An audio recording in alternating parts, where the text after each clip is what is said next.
Welcome. I'm Tracy Smith, and this is Here Comes the Sun, a closer look at some of the people, places, and things we bring you every weekend on Sunday morning.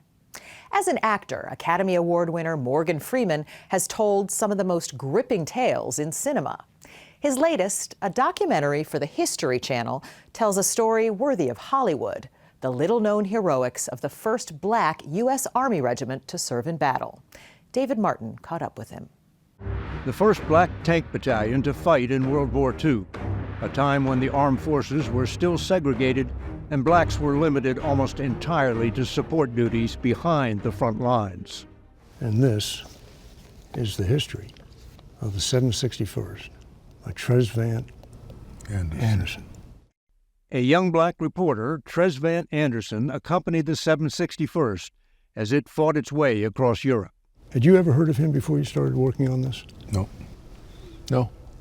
He deserves to be better known. All of this deserves to be better known. All of this. Landing in Normandy, they fought their way across France, Luxembourg, Belgium, and into Germany. Freeman has set out to make that happen with a documentary about the 761st, also known as the Black Panthers. Shrapnel was all in there. You see the little dog spot right there? Yeah, I see it. It's right there. Feel it. Yeah. And some more of that steel. Later in the show, Morgan Freeman on his own military service. Did you serve in the military? I did. 3 years, 8 months, and 10 days in the United States Air Force. But who's counting? But who's counting? So what years were that? 1955 to 1959. My birthday was June 1st, and June 8th, I was sworn in Texas. The armed forces were desegregated in 1948. So Yeah. you're coming along just about a decade Just after. about a decade after. From historic preservation to modern-day conservation, facial recognition technology is being used to track and monitor humpback whale migrations along the West Coast. Conor Knighton takes us whale watching. Every whale's tail is unique. The ridges at the top, the colors and patterns of the fluke. It's like a fingerprint, a clue. This whale algorithm has allowed us to instantly put together 6 sightings for this whale. It's all possible thanks to the website happywhale.com. Anyone in the world can upload a fluke photo, and Happy Whale will analyze it and match it up to all other known sightings. That's all coming up right here on Here Comes the Sun. The stories of the brave men who fought in the first Black U.S. Army Battalion in World War II have largely been lost to history. But Hollywood heavyweight Morgan Freeman is sharing them in a documentary in the hope they won't be forgotten again. Here's David Martin. Good morning, sir. Good morning. Morgan Freeman's work is already in the National Film Registry of Movie Classics at the Library of Congress. And now he's here in person. Have you ever been here before? I don't think so. You're in for a treat. We're here to visit one of the great public spaces in America, the main reading room of the Library of Congress. Oh, my God. Nothing says history like this room. We're here because it was the only place we could find a copy of this book. Come Out Fighting, the epic tale of the 761st Tank Battalion, 1942 to 1945. The first Black Tank Battalion to fight in World War II, a time when the armed forces were still segregated and blacks were limited almost entirely to support duties behind the front lines.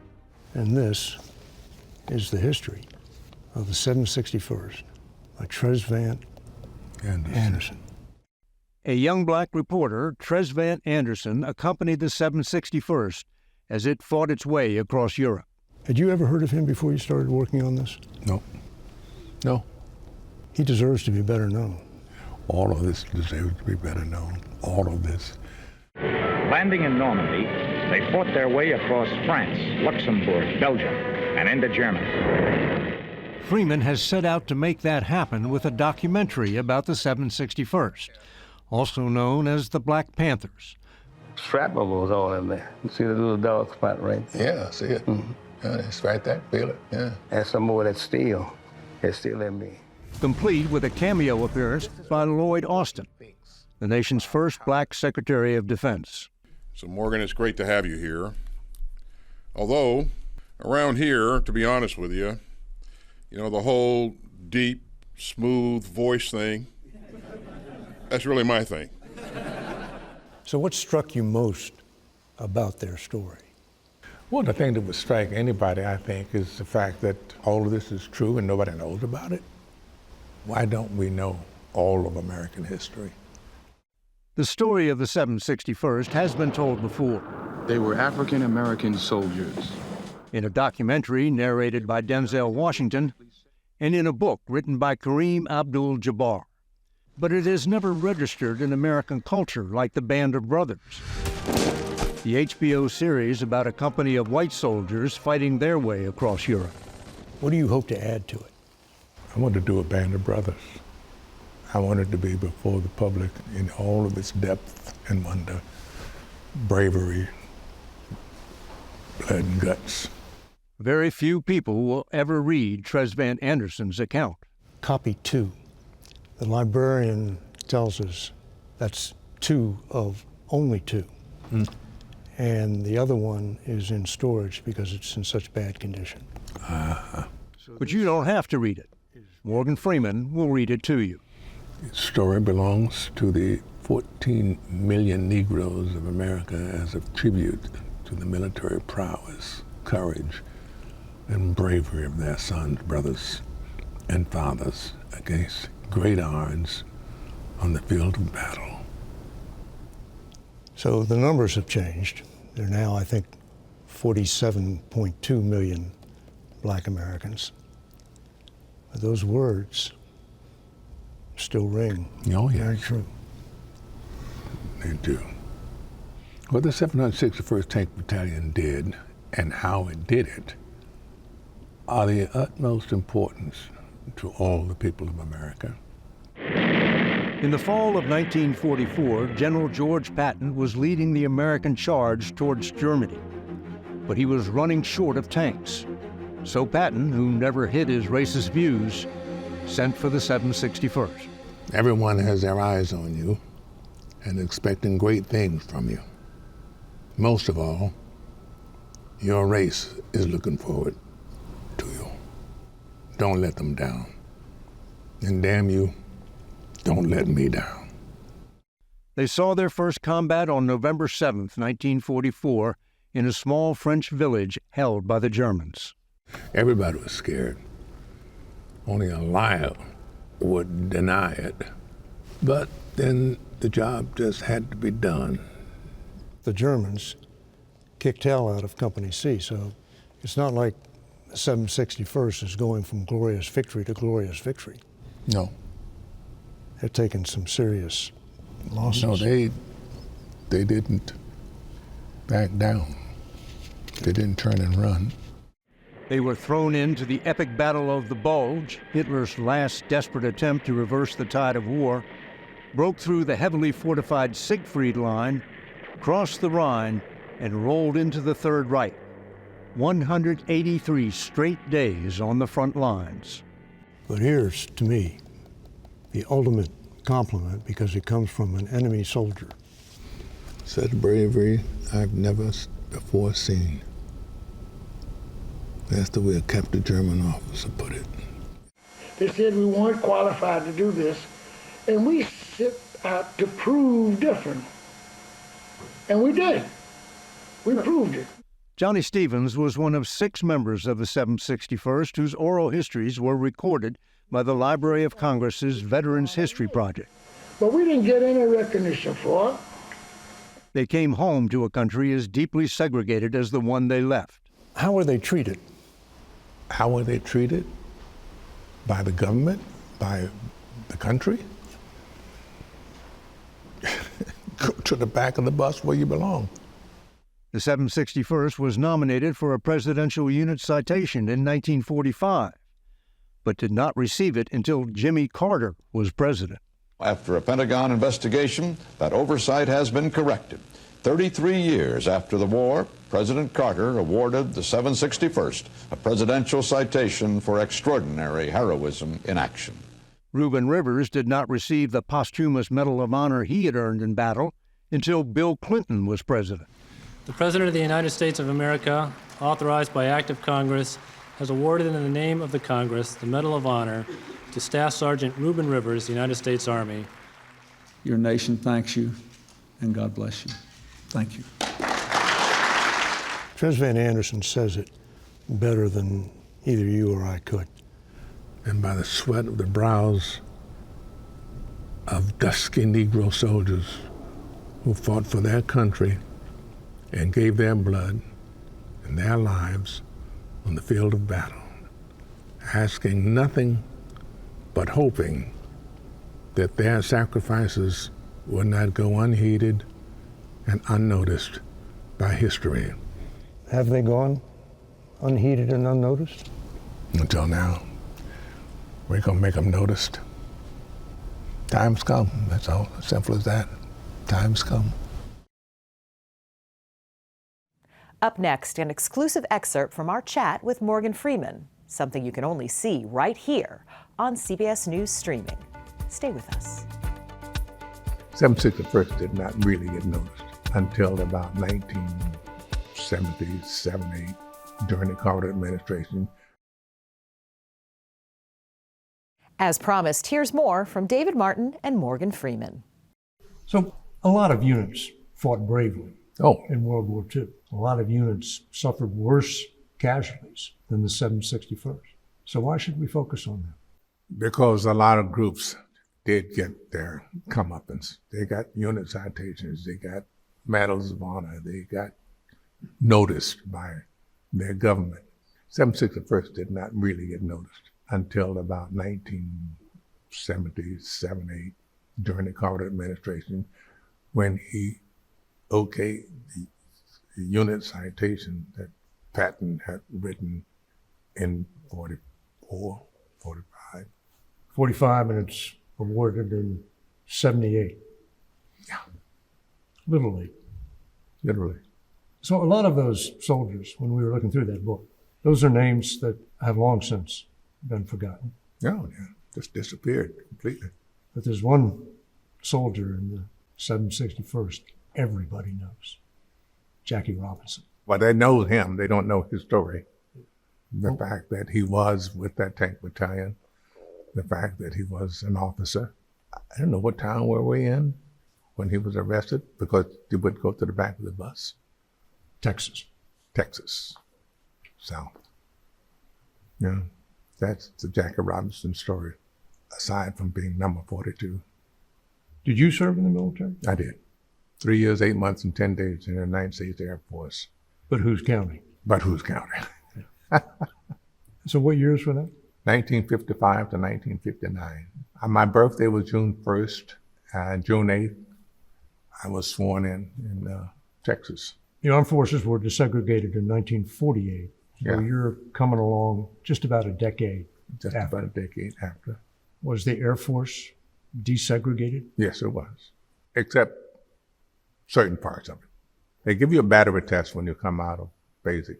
And in this battery test, I qualified to be electronic countermeasures operator with the Strategic Air Command. SAC. And that was Curtis LeMayville. Yeah. Now, you're not going to get any kind of flight training. You're going to go radar. I'm nobody's mechanic. You think that was discrimination? Yeah. Yeah. I qualified. I got high marks. Mm-hmm. Did your family serve in the military? 2 uncles and my father, my biological father, my stepdad. All of them were conscripted, served in the Army. Mm-hmm. My stepdad was military police. And I don't know what my 2 uncles did. I thought for years that one of them had been MIA in the Pacific. Turned out not to be so. He got his in France, not in combat. The Army says he was murdered. I don't know if he was in a fight or waylaid or what happened to him. Was their service ever recognized? Recognized? I don't know. How do you recognize? You get them in, you get them out. They didn't do anything. What's the recognition part? Well, you still got something to put on your mantle. Well, no. Not to my knowledge. Do you think you have what it takes to have been a member of the 761st? Yes.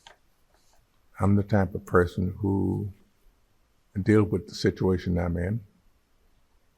I don't think I'd be afraid, just like everybody else, but once in, I know I wouldn't run. That's a good thing to know about yourself.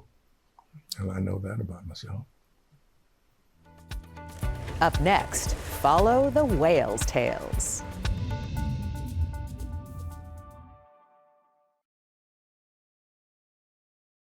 Welcome back. Humpback whales, those majestic giants of the ocean, are always on the move. Conor Knighton shows us how anyone can now help scientists track the vast distances they cross with just a picture. Located along Mexico's southwest coast in the state of Guerrero, the village of Barra de Potosi is a bit off the beaten path. You won't find any mega resorts full of tourists here, but the area is a popular vacation destination for humpback whales, which travel thousands of miles just to breed in this patch of the Pacific. They're coming down here for this warm, tropical, salty water where they can come and really relax. And Katerina Audley is the founder of the nonprofit Whales of Guerrero. A decade ago, she began working with local fishermen here to develop a conservation-focused ecotourism program. we talk about here when the whales win, everyone wins. And that's something that people in the community here really understand. Former fishing boats have now been repurposed into whale-watching vessels. The whale just jumped! Which are really tail-watching vessels. When whales dive, they flash their tails, known as flukes. Oh my gosh. During the months when the humpbacks are in residence here, they put on quite a show. This is just amazing. I've never seen this before. Audley took these photos out on the boat. Back on land, we got online, and that's where this tale gets a little deeper. 7 times. Oh my Wow. gosh, this is a known whale to us too. So we have seen this before. It has an ID. This whale is CRC 18946. It was a killer whale attack. This one is CRC 18241. Turns out, we weren't the first to watch these whales. These are all the pictures that different people have taken of this whale. Every whale's tail is unique. The ridges at the top, the colors and patterns of the fluke, it's like a fingerprint, a clue.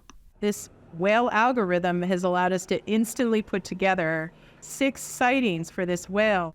It's all possible thanks to the website happywhale.com. Anyone in the world can upload a fluke photo, and Happy Whale will analyze it and match it up to all other known sightings.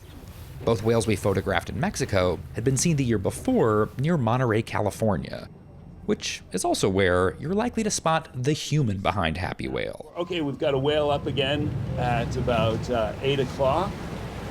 Ted Cheeseman grew up whale watching in Monterey Bay, which is full of whales in the summer months. They come to feed here. So, oh, nice, big old tail breach there. That was awesome. He went on to work as a naturalist, guiding expeditions all over the world. While scientists have used flukes to identify whales for decades, Cheeseman couldn't understand why the process had remained so cumbersome. Eventually, these catalogs got so big that it would take, an hour to figure out, is my whale in here or is it a new whale? So you're just flipping through a physical book? Flipping through a physical book and then, more recently flipping through photos on a computer. Cheeseman figured there had to be a better way. He and his co-founder Ken Sutherland approached Silicon Valley companies for help in developing an algorithm. If facial recognition was possible, couldn't the same principles be applied to fluke recognition? Being able to track individuals is very, very powerful. We have our privacy concerns. Are we being tracked individually? Well, thankfully the whales don't really care. Yeah, I can imagine from the whale's perspective, you're like, listen, I didn't tell my wife I was going to Monterey. Right. This aquatic invasion of privacy has been hugely helpful for researchers. Since launching in 2015, Happy Whale has received more than 100,000 submissions. Looking at the map on the site, it's clear to see the links between the whale population in California and Mexico, and the links between other whales that travel from Alaska to Hawaii. How often does a whale surprise you? A whale you haven't seen for years, you assume it's dead, and then all of a sudden it pops back up on the grid? A lot, yeah. Whales are full of surprises. They don't always migrate to the same spots, and we still don't know exactly how they find their way. We know humpback whales sing, their songs are incredibly complex, but we still don't know why.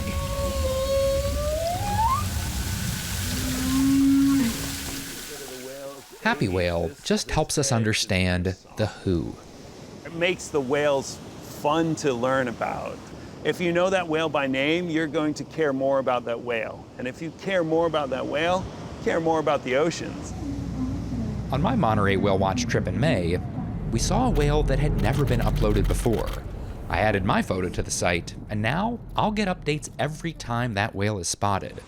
Who knows, maybe it'll pop up in Mexico next winter. Those of us who have whales that we care about, that's really the first email that we look at in the morning is these Happy Whale updates. And is that pretty regular? You're getting some bit of feedback every day? Every day, yes. It's so exciting when you're on a boat with people and they're seeing whales maybe for the first time. And then for it to go from a big gray mass to an individual whale that has a whole history, it's very powerful for people to get connected to them that way.